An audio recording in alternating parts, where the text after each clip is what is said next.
Il a été relayé par beaucoup de médias de la place et sur les médias en ligne que le sieur Ousmane Sonko, citoyen sénégalais, aurait été victime d'une tentative d'assassinat. En d'autres termes, que des personnes non identifiées auraient tenté de porter atteinte à son intégrité physique. À son intégrité physique, je dirais même à sa vie. Tentative d'assassinat plutôt que de tentative de meurtre, parce que le meurtre peut être un homicide volontaire, un homicide involontaire. Par contre, l'assassinat procède d'une préparation, d'un plan et d'un stratagème préalablement mûri, réfléchi et exécuté froidement. Et donc vous comprendrez que, compte tenu de la gravité des faits dénoncés, en toute responsabilité, le procureur de la République près le tribunal de grande instance aux places de Dakar s'est autosaisi et a instruit les enquêteurs de la sûreté urbaine d'ouvrir une enquête exhaustive et approfondie sur cette tentative d'assassinat qui aurait été relayée et dont l'opinion dans son ensemble s'émeut, d'autant plus qu'il porterait sur aux Sénégalais, citoyens sénégalais du nom de Ousmane Sonko. Et c'est ainsi qu'une enquête a été ouverte, confiée par le procureur de la République à la sûreté urbaine. Et l'enquête a permis naturellement aux enquêteurs de se saisir, d'identifier toute personne, saisir tous objets et perquisitionner tout lieu. Bref, au total, poser tout acte d'enquête prompt à renseigner l'autorité sur cette tentative d'assassinat dont serait victime le sieur Ousmane Sonko. Et c'est ainsi que, sans tarder, ils ont exploité une vidéo qui a été partagée sur les réseaux sociaux, en fait sur les supports de médias en ligne, et vidéo sur laquelle il a été aperçu une personne qui porterait un capuchon avec un sac à dos aux couleurs qui pourraient être prêtées à confusion avec l'accoutrement ou l'uniforme de nos forces de défense et de sécurité. La vidéo exploitée, la personne ciblée dans cette vidéo a été identifiée et répondue au nom de Yargassi. Des recherches entreprises pour le localiser ont permis de se rendre compte que ce Yargassi a été déjà extrait, poursuivi et placé sous mandat de dépôt et qu'il est donc en détention à la maison d'arrêt de Rebeuss. Et c'est sur ce sang désemparé, les enquêteurs de la sûreté urbaine ont procédé à son extraction et à son audition. Il est résulté, sous le respect de la présomption d'innocence toujours, les droits de la défense sont sacrés chez nous, et sous le respect du secret de l'instruction, vous comprendrez que je ne peux pas donner tous les détails de l'enquête, au risque de paraître comme un procureur général qui délivre un réquisitoire à charge. Donc l'enquête a permis d'identifier la personne en cause qui répondait au nom de Yargassi et qui serait domicilié à Mbour et qui serait un employé d'une société qui s'active dans la sécurité et dans la sûreté aéroportuaire. Et de son audition, il est ressorti que le jour des manifestations, il a quitté le département de Mbour pour venir à Dakar pour des raisons professionnelles. C'est après ça qu'il a suivi les manifestations, d'où, d'après ses propres déclarations, son leader serait donc pris à partie par les forces de l'ordre, et il s'est proposé de venir participer à la manifestation. Il les a rejoints, ce sont ses déclarations toujours, au rond-point Stel-Mermoz, et s'est fondu dans la garde rapprochée du sieur Ousmane Sonko, donc l'ayant à portée de main. Et c'est donc sous ce rapport que dans leur pratique, pour se protéger contre les effluves des grenades lacrymogènes, ils ont l'habitude de se prémunir de bouteilles de vinaigre qu'ils ont tendance à asperger dans des mouchoirs ou en tout cas du tissu pour un tout petit peu amoindrir les effets de la respiration de la fumée qui proviendrait des grenades lacrymogènes. Et c'est sous ce rapport qu'en plein dans les manifestations, une personne dont il n'a pas pu donner l'identité lui a mis, d'après ses déclarations, du vinaigre sur son écharpe aux couleurs verte, jaune, rouge. Mais c'est le lieu de le préciser, jusqu'à présent, il n'a pas été capable, dans la foulée des manifestations, de décliner l'identité de cette personne qui, de toute vraisemblance, le connaît très bien et il ne s'en est pas rappelé. En tout cas, ils se connaissent très bien, parce qu'ils étaient tous dans la garde immédiate de la voiture de Sonko, Ousmane Sonko, avec ses éléments de sécurité.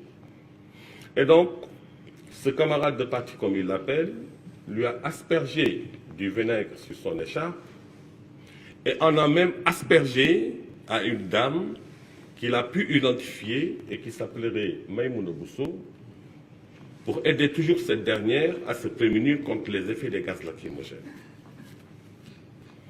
Et donc, un moment, d'après ses déclarations, il a vu, pour le répéter, mon leader, M. Ousmane Sonko, les yeux larmoyants. C'est à cet instant que, pour voler à son secours, il lui a donné l'écharpe main à main, et au vu de sa sécurité, M. Sonko s'est saisi de l'écharpe et s'est engouffré et retourné dans sa voiture et s'en est servi pour éviter un tout petit peu donc les effets de la fumée des grenades lacrymogènes. Donc c'est ce qui est ressorti de l'audition du sieur Yann Kassi, je le précise bien, d'après ses déclarations, qui ont été unilatérales. Ensuite, toujours dans le cadre de la progression de l'enquête, une réquisition a été adressée au laboratoire Bio24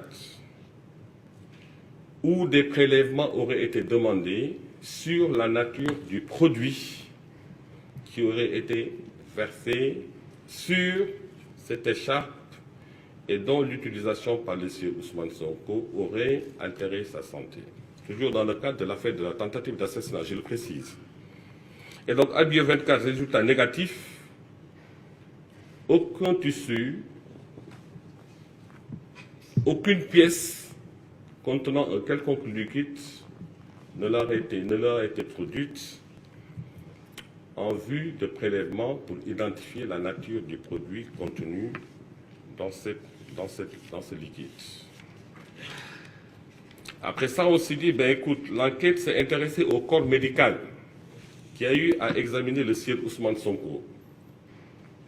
Et c'est sous ce rapport que le docteur Cissé, rappelons-le, c'est le médecin qui a eu à procéder à l'évacuation du sieur Ousmane Sonko de son domicile à la clinique et qui serait un médecin membre de la commission médicale du parti PASTEF.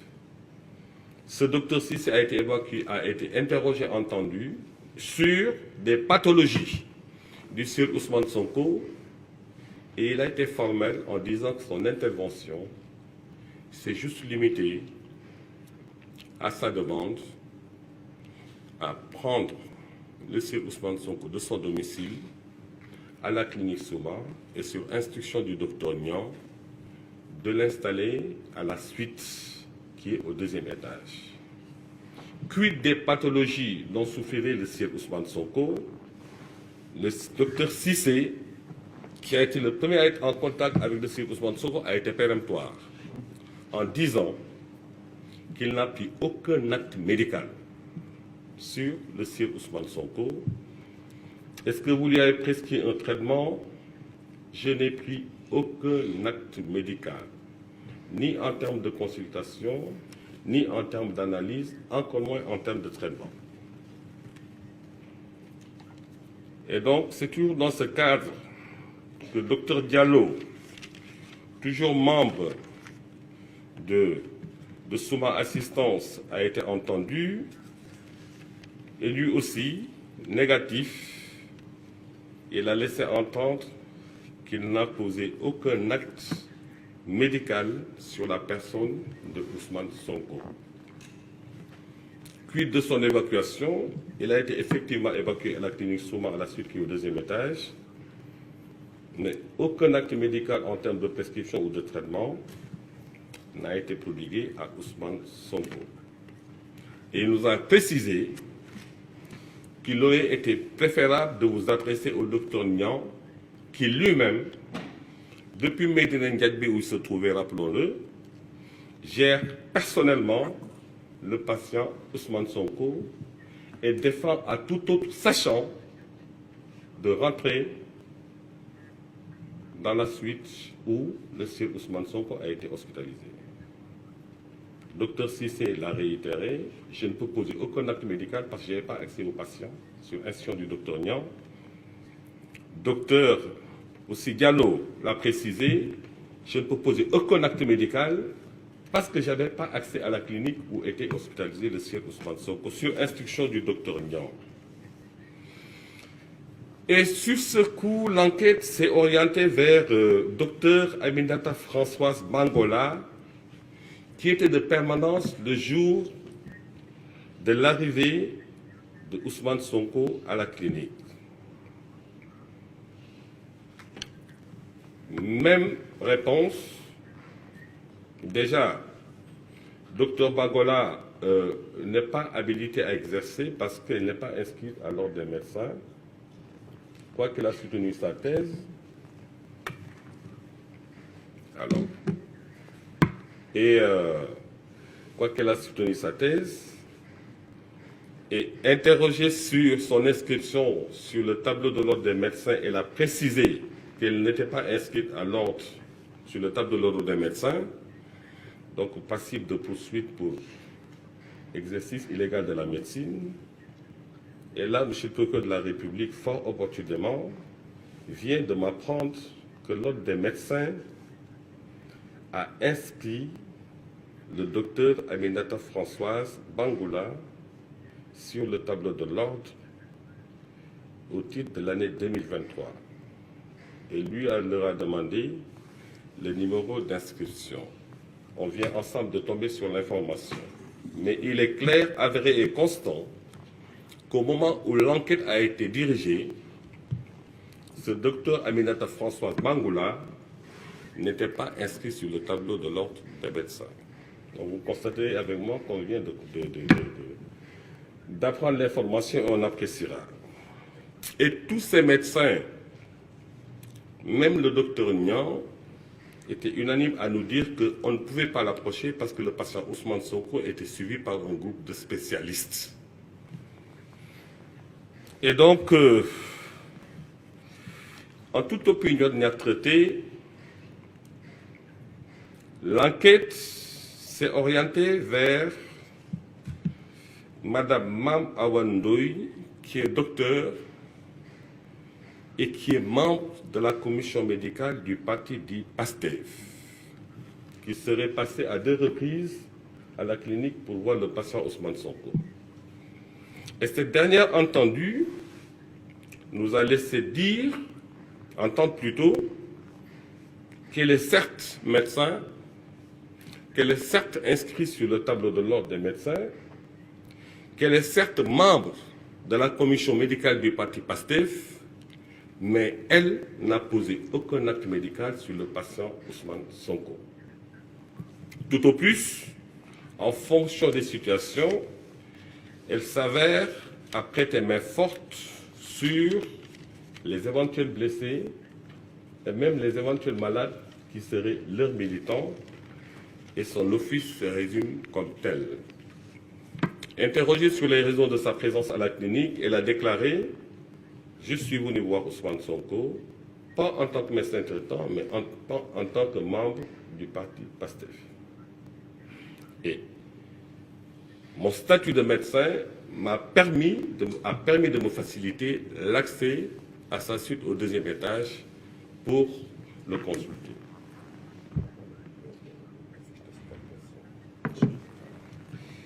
Et donc, sous ce rapport, l'enquête a évolué pour identifier enfin les spécialistes qui, sur le plan du traitement médical, prenaient en charge Ousmane Sonko. Et c'est ainsi qu'on en a identifié le docteur Boulos, le docteur Cissé, dont j'ai fait référence tout à l'heure, en fait, le docteur Boulos, le docteur Cissé et le docteur Ngom. Entendu sur ses prestations sur le patient Ousmane Sonko, le docteur Ngom, médecin généraliste, spécialisé en ophtalmologie et maladies tropicales, a déclaré avoir successivement 4 fois de suite examiné le sieur Ousmane Sonko les 16, 17, 18 mars et un autre jour qui ne serait précisé.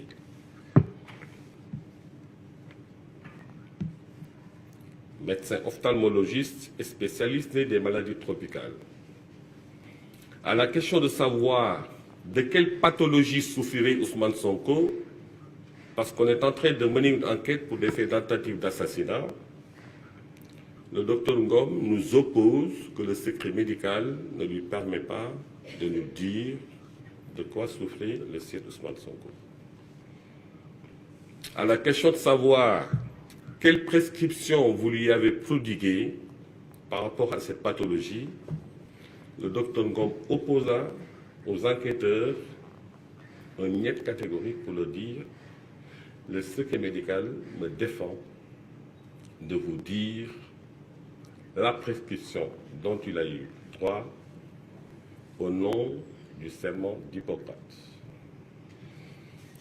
Toujours sous ce rapport, invité à offrir sa collaboration et de le préciser l'état de santé global du sieur Ousmane Sonko en relation avec les faits objets de l'enquête, à savoir une tentative d'assassinat, le docteur Ngom leur a dit aux enquêteurs, écoutez, c'est tout ce que j'ai à déclarer, je n'ai aucun renseignement à la limite à vous donner. À la question de savoir si est-ce qu'un certificat médical lui a été délivré et le cas échéant, pour quelle pathologie, le docteur Ngom a renseigné aux enquêteurs qu'il ne saurait répondre à cette question parce que le certificat médical est délivré à la demande du patient et c'est à lui seul qui est censé en connaître le contenu. Il faut toujours préciser que on est dans le cadre d'une enquête sur des faits de tentative d'assassinat dont serait victime le sieur Ousmane Sonko et dont des rumeurs persistantes et insistantes ont fait état à ce que du liquide lui aurait été versé, préjudiciable à sa santé, ou un produit lui a été administré par voie nasale. Et donc, là aussi, c'était le blocus total. Parmi ces spécialistes, on peut aussi citer le docteur Boulos. Docteur Boulos, qui a affirmé faire partie plutôt des spécialistes qui ont ausculté le sieur Ousmane Sonko, Il est généraliste, médecin généraliste et diplômé spécialisé en échographie. Et sa spécialité, c'est le suivi de grossesse, de prostate, de problèmes cardiaques et de problèmes de foie. Lui entendu a déclaré que à la date du 21 mars 2023 à 20h30, à la demande du docteur Cissé, il est venu consulter le sieur Ousmane Sonko et déclare être le médecin personnel de ce dernier depuis 2009. Et au-delà du sieur Ousmane Sonko d'ailleurs, il a renseigné qu'il est le médecin de famille pour avoir prodigué des soins de temps en temps à la maman de ce dernier. De quoi souffre Ousmane Sonko? Le docteur Boulos nous dit, le secret médical lui défend de révéler les pathologies qu'il a relevées sur le patient. Est-ce qu'un traitement lui a été prodigué? Le docteur Boulos aussi nous renseigne que la nature du traitement médical prodigué à son patient relève du secret médical. Est-ce qu'un certificat médical lui a été prescrit? Le cas échéant, pour quelle pathologie? Et là, il nous renseigne qu'un certificat médical d'une incapacité totale temporaire de 10 jours a été prescrit au sieur Ousmane Sonko à la date du 21 mars 2023, jour de la consultation, et à sa demande. Quelle pathologie, quel motif d'incapacité avez-vous évoqué à la base de ce certificat médical? Aurait-il eu des problèmes de prostate? Aurait-il eu des problèmes cardiaques? Aurait-il eu des problèmes de foie? Le reste, c'est des questions d'échographie et de suivi de grossesse. Il a dit, je ne peux pas vous renseigner, le secret médical me le défend. Et donc, voilà un tout petit peu ce que l'enquête a pu tirer de l'audition des 3 médecins, Dr Boulos, Dr Ngom, Dr Cissé sur le patient Ousmane Sonko, Dr Ngom étant ophtalmologue, Dr Boulos étant échographe et le Dr Cissé étant médecin généraliste. Donc devant ce blocus pour nous renseigner sur l'état de santé de ce présumé victime de tentative d'assassinat, la clinique a été invitée à nous renseigner sur son dossier médical. Et c'est sous ce rapport qu'après moult altermoiements et conformément aux prescriptions du Code de procédure pénale, une perquisition a été effectuée par les enquêteurs de la sûreté urbaine dans les locaux de Souma Assistance, et laquelle perquisition a permis aux enquêteurs de se saisir ou de prendre connaissance, dans les limites du secret, du dossier médical du sieur Ousmane Sonko. Et ce dossier médical porte le numéro 2395 et qu'il mentionne que le sieur Ousmane Sonko est entré à la clinique le 16 mars 2023 et en est sorti le 21 mars 2023. Espérant pouvoir exploiter des éléments pertinents sur son dossier médical relativement à des blessures, relativement à un coma, en tout cas relativement à toute pathologie ou tout signe pouvant renseigner sur les faits de tentative d'assassinat objet de la procédure. Le dossier médical fait référence à de l'asthme. Le dossier médical fait référence à... Voilà, il fait référence à de l'asthme.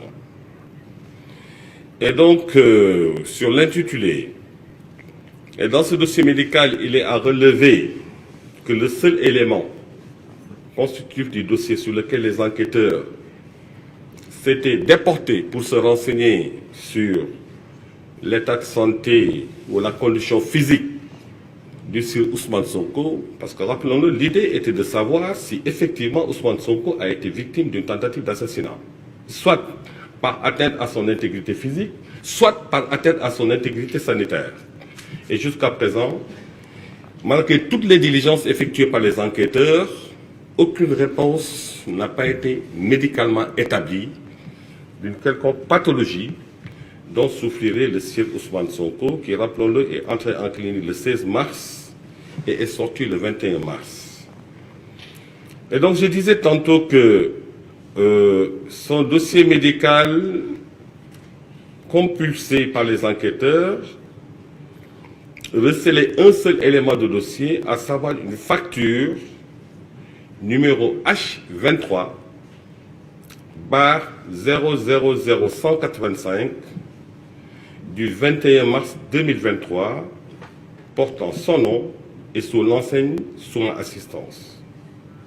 Et sur cette facture, rassurez-vous, je ne viole pas le secret médical comme nous l'ont opposé les médecins.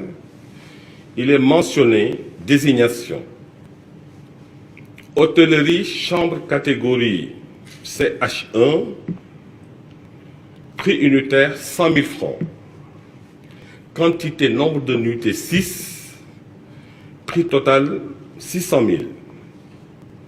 Je vous lis, hein. Il est aussi mentionné actes médicaux et sous ce registre, nébulisation 10 000 francs. 10 000 francs, prix total. Il est aussi mentionné consultation ophtalmologique. Rappelons-nous que le docteur Ngom est un ophtalmologue. Consultation ophtalmologique 15 000 francs. 15 000 francs. Montant, prix total. Il est mentionné visite médicale de Dr Boulos, qui est un échographe. Visite médicale de Dr Boulos, 25 000 francs. Donc, prix total, 25 000 francs. J'espère que je ne me trompe pas. Il faut que je mette mes lunettes là. C'est ça? Effectivement. Alors, ensuite, il y a un rubrique qu'on a intitulé Unité mobile de soins. Et sur ce rubrique toujours, dont je ne comprends pas trop l'intitulé d'ailleurs, n'étant pas spécialiste de la médecine, 40 000 francs. Prix total 40 000 francs. Il y a un autre rubrique honoraire médecin, honoraire docteur Ngom, ophtalmologiste, 25 000 francs. Honoraire docteur Cham, pneumologue, 25 000 francs. Et la présente facture est arrêtée pour un montant total de 890 000 francs. Payé à Souma le 23 mars 2023, portant le nom de Ousmane Sonko. En exploitant le dossier médical de ce dernier, on avait espéré peut-être là-dedans trouver des indices faisant état d'administration de substances toxiques ou d'atteinte à son intégrité physique. Mais, comme vous le constatez devant nous, sur cette facture de 890 000, il y a 600 000 francs de frais de chambre, il y a au total 25 000 francs de frais de consultation, et 50 000 francs d'honoraires payés aux médecins, le docteur Ngom et le docteur Cham. Donc, devant cet état de fait, la piste de la tentative d'assassinat n'a pas pu avoir du corps médical des éléments pertinents pouvant nous renseigner sur sa réalité ou pas. Et c'est sous ce rapport que l'enquête a permis d'avoir une constante. Et cette constante, je l'avais mentionné au début de mon propos, c'est qu'il est constant et factuel qu'une personne se nommant Yargassi a eu, sur le théâtre des manifestations, a donné au sieur Ousmane Sonko une écharpe aux couleurs verte, jaune, rouge contenant un liquide dont il dit que c'est du vinaigre. Manifestement, à l'exclusion de toute autre personne, s'il y a atteinte à son intégrité physique ou sanitaire, naturellement, c'est la seule piste que l'enquête a permis d'établir. Et c'est sous ce rapport que le sieur Yalgassi, qui nous renseigne que le produit imbibé sur l'écharpe est du vinaigre, sans expertise médicale, sans expertise scientifique, donc ne rapportant pas la preuve de la nocivité, de la toxicité ou pas du produit imbibé dans le mouchoir, a été retenu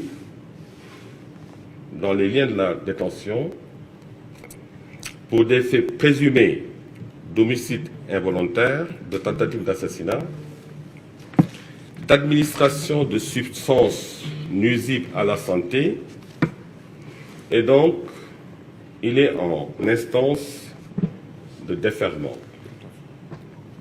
Et là, c'est les éléments d'enquête que je voudrais partager avec vous sur cette affaire de tentative d'assassinat.